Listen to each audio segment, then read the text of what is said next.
Hi, I'm Liam Jones, aka Cera Alba. I'm a DJ, music producer and music instructor here at Point Blank. This is the first of 3 videos talking about Native Instruments' flagship controller, the S8. In this first video we'll be going over the main features. For more information on courses in London, LA and online, check www.pointblanklondon.com. First of all, I'm going to talk about the unit itself. And the first thing you notice is that it's quite a bit larger than, say, the S4, which is the previous Native Instruments controller. It's also quite a bit heavier. Something to note for people who are taking it to gigs or on tour, it's going to be quite difficult to set up where you play. So that's obviously a slight thing that Native Instruments have thought about. At home, I think it would be quite a fitting unit. The only other points I've noticed is that it's not quite as high as your kind of industry standard equipment from Pioneer and Allen & Heath, so I don't know if maybe there'll be a stand introduced at some point. Okay, so first of all I'm just going to talk about a few points to do with the actual controller itself and the ins and outs and what you can do with it. So on the back here we've got an XLR out and phono out. We've got a 3.4 jack booth. There's 4 channel in and outs phono. These are either line or phono, so you can actually just switch those on the back, really useful. On this side we've got 2 mic inputs which can be routed to C and D. We've also got the MIDI in and out, which can obviously receive and send clock MIDI signal. That's if you're obviously connecting it via Ableton or other instruments to make sure everything's in time. Just to note as well, it's connected to my laptop today via a USB, and it also does require a power supply because obviously, as you can see, there's some LCD displays on here which I'm sure are taking up quite a lot of the power. So next point to talk about is the actual mixer itself and the EQs. First of all, there's a huge advantage in this compared to the S4 because of the extra space. There's a lot more room. And the unit itself feels very solid. The controls feel solid, the faders are good, there's a good weight to everything. It definitely feels like the most produced and professional controller I've seen come from Native Instruments so far. Overall it looks very good. It's a nice matted metal black on here with the plastic parts, and the pads feel good and strong, and it does feel like a solid unit. So yeah, again, looking at the mixer, there's a few things I want to go through with regards to connections. So you're probably thinking, how can I run this and what different ways can I set this up at home or professionally? And obviously at the moment I've got it connected to my laptop, but there's a few other ways you can run this. This is actually a standalone mixer on its own. So we've got 4 channels, as I said earlier. We've got phono and line input, and it's quite easy to simply connect a CDJ or turntable directly through these channels. All you need to do is press these buttons at the top here, which will turn off your Traktor controls and create a through for these channels. The advantage of this is obviously being able to connect anything you want to this mixer and just use it as a standard mixer. It's also got the power of using these filter controls. And they've also introduced something really interesting, which is this filter cutoff button. It is very, very useful, so there's no kind of bringing your filter back and trying to find that 12 o'clock position. You can just cut it out, which is great. The other point to notice with connectivity with this is that the mixer is set up automatically to run timecode. So what I mean by that is that if you're running timecode vinyl or CDs through your CDJs or through your Technics, your 1210s, you can simply plug into the back of here and the Traktor will recognize that you're playing timecode. So that means you've got the full control of your timecode via vinyl or CDs, but you've also got all the effects you've got with this mixer. So yeah, a lot of ways you can connect this controller to a few different setups. Okay, so now I'm just going to quickly run through a few things. Everyone will have noticed there's a few things missing on here and a few things additional to a MIDI controller. So one of the main points to go through is the fact that the jog wheels are no longer here, basically. So I think what Traktor have come, or Native Instruments have come down to the point to say that they don't need these anymore, and what's replaced them is actually a touch strip pad and an LCD display. Also what's missing is the pitch control. So instead of having a pitch control now, we've obviously got the standard sync controls. We've also got tempo controls on here and on the LCD displays.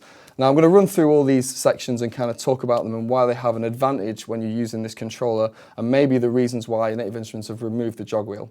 So coming up to the top of the controller, we can see we've got our effects panels, the same as the S4.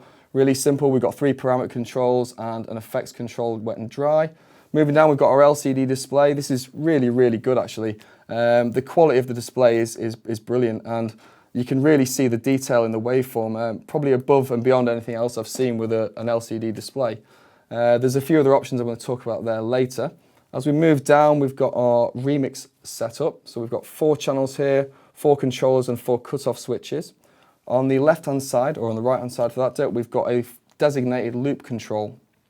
As you move further down, you'll see there's a few options here in our performance controls. So these can be changed. We've got at the moment using the hot cues, which I'll talk about later, but we can also use a variety of other functions, including loop, the new freeze mode, which is being used on Traktor 2.7, it's brand new, and the remix control. And then finally at the bottom here, we've got standard deck controls and the transport or touch strip, as I was talking about earlier. So how do we load a track into our deck? Okay, so the first point to notice is we use our browse function, very similar to a CDJ 2000 if anyone's used one of those before. To access our tracks, we simply press the browse in. The track collection or directory is the same as you would find on your Traktor screen. The idea really with this tool is to be able to not look at this screen anymore. And to be honest, as I've been using it more and more, I do find that I don't necessarily need to look at the screen unless I'm doing very detailed prep or maybe just searching specifically for something. So see there, we've got track collection. I actually organise my music via iTunes and use the XML file. So we'll go into iTunes. We've got the library here. It's very, very easy to see. It's really clear. So we'll just go down to our point blank playlist. There we go. And then we can see the track here. So a few points to notice on this is that we've got the tracks at the moment organised via artist, but we can actually change the search engine just by turning this here. And we can search via title, artist, BPM, key, rating, import date, various, etc., etc. But on the screen, we can only see the track name, the artist name, the BPM, the rating, and the key. And I don't think that's changeable on the current version of Traktor. But to be honest, as long as your playlists are set up correctly for when you're playing, you shouldn't have any problem finding the track. So once you've found the track you want to play, again, simply press the browser button in. The track should load onto the deck. You can see there we've got it ready to play. What you'll notice as well down here in the performance section is that we've got a white square here which represents the actual default cue point that Traktor's put in. So the way we mix these two tracks together now, so I'll just put these two tracks on so I can show you how we run it. Grab my headphones. So now obviously the track's playing, we're at 1, 2, 4, I can see that. But I don't want to use the sync function, I want to use the tempo change function, the cue function to bring the track together, or to mix the tracks together, sorry. So again, I'm going to come over to this deck and I'm going to find a new track to put on. So we'll just put that. Once the track's loaded, you can see here as well that it's automatically loaded the Traktor's default cue position, so just so we can hear that. So that might not be the position you want to go for in this track, so we can use our transport with shift to find the correct position to go from. So I'm going to go from, well I've already set a cue point there, but you can see around there, it's pretty much where the bass and the low end frequencies come in. So if we press shift and drag along, you can see there I can go right across the track and pretty much put it at any point I want. Once I'm around the area that I want to start the track, I can just let go. So it's not quite on the right point here, so now once I've let go of shift, the transport or touchpad, you can just skip between and find the point we want. So let's say we're going to go from there, just check it, sounds okay. But obviously at the moment this track's going at 1, 2, 4, and this is going at 1, 2, 3, and I don't want to use our sync buttons just yet, so I'm going to show you how to change the tempo. Now there is a tempo button in the centre here, but that changes the master tempo of whichever track is the master.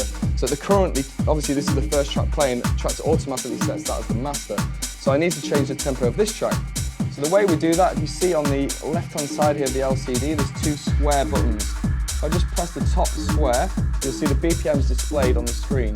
Now to change that, we could just turn that, and you can see it does it to 0.01 increments, which is obviously very accurate.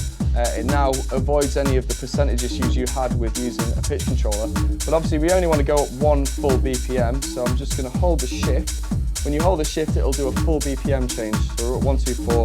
And because Traktor's analysed these tracks, these should be pretty much in the correct BPMs. So I'm just going to get my timing now. I'm going to do this out loud so everyone can hear it, obviously.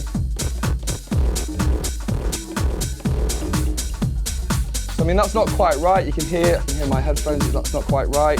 But you can see also on the transport that it's not quite right according to Traktor as well. So if I bring it out even further, you can hear it's going out of the mix. And this is a little bit like what used to be called a phase meter on Traktor. If I drag it back in, you can see there the blue lights are reducing, and eventually we're going to get to the red light, which basically means that Traktor thinks that these 2 tracks are in sync. So that's kind of how you use your jog wheels or use your mixing controls while mixing 2 tracks together.